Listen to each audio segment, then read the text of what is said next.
Today, we are diving deep into the story of one of the most legendary figures ever, Merlin. But we're not just doing any old retelling. Nope. We're looking at his life through the lens of a chronicle that frames it like a huge five-act play. And it all starts with a truly shocking origin. A man born of two worlds, literally designed for darkness, who somehow ends up shaping an age of light.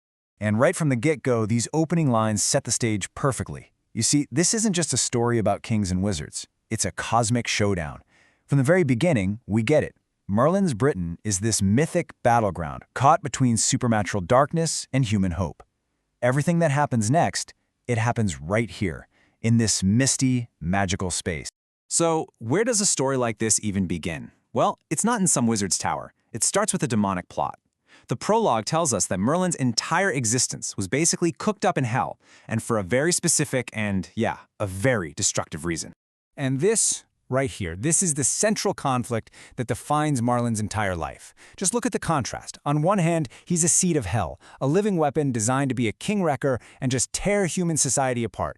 But on the other hand, a simple act of baptism, a little bit of grace, reclaimed the soul. This is the great paradox of Merlin, a weapon of darkness saved by the light. Okay, so that brings us to Act 1. The demonic plot, well, it's been foiled. But what about the child? What happens when you take away all the evil intent, but you leave behind all of that otherworldly power? Well, you get Merlin. I mean, his very nature was a complete contradiction.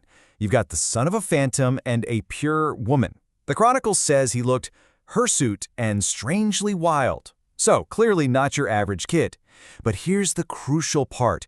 While prayer got rid of the malice, the power itself, that stayed. He basically became this neutral vessel of just incredible supernatural talent. And all that power, it's about to face its first big test.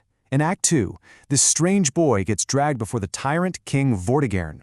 And this is where we get the first real glimpse of the kind of power he's working with. Just imagine the scene, right? You have this powerful king, and his huge tower keeps collapsing day after day for no apparent reason. His advisors are telling him he needs to find a fatherless boy and make a blood sacrifice. And then this kid Merlin stands in front of him and basically says, "You're all looking in the wrong place." And then he drops this absolute bombshell. He explains the problem isn't the building, it's that the very earth is sick. And why? Because deep down, underneath the foundation, two dragons are locked in a mythic battle.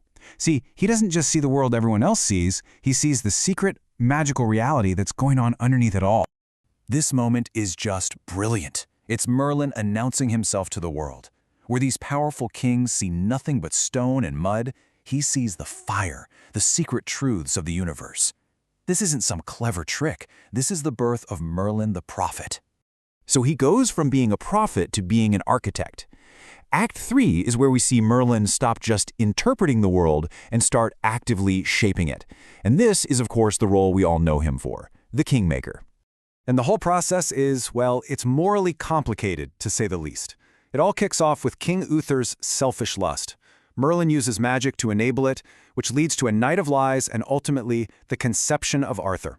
Then, to make this child of trickery legit, he creates the legendary sword in the stone test.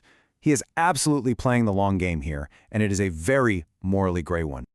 So here's the key takeaway.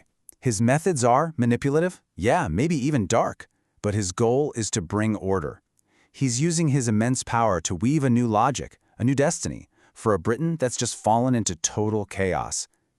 It really brings up that timeless question, right? Do the ends justify the means? For Merlin, the answer sure seems to be yes. But of course, no power can last forever. Act 4 is the tragic turn. This is the moment when the man who can see everything is completely undone by his one personal blind spot. I mean, just think about that. This is a man who saw dragons fighting beneath the earth, who engineered the birth of a king decades before it happened. He could literally see the grand sweep of history. And yet, he also saw his own downfall coming. The Chronicle makes it totally clear this was no surprise. The greatest seer in the world foresaw his own personal tragedy with perfect, chilling clarity. And that's the profound irony of his entire life. You know, his end doesn't come in some great battle. It comes from an affair of the heart. He falls for this enchantress, Nimue, and he teaches her everything he knows. And what does she do? She uses that very wisdom to betray him and imprison him forever. The master, undone by his own student using his own magic. This line is just haunting.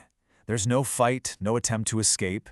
Because he's a prophet, he knows his fate is sealed. So he just walks toward his own imprisonment, a living tomb in a cave or an oak tree, with this kind of tragic acceptance. He sees the trap and just steps right into it anyway. So, what's left after a man like that is gone? Well, Act 5 brings us to Merlin's final fate and his powerful, echoing legacy.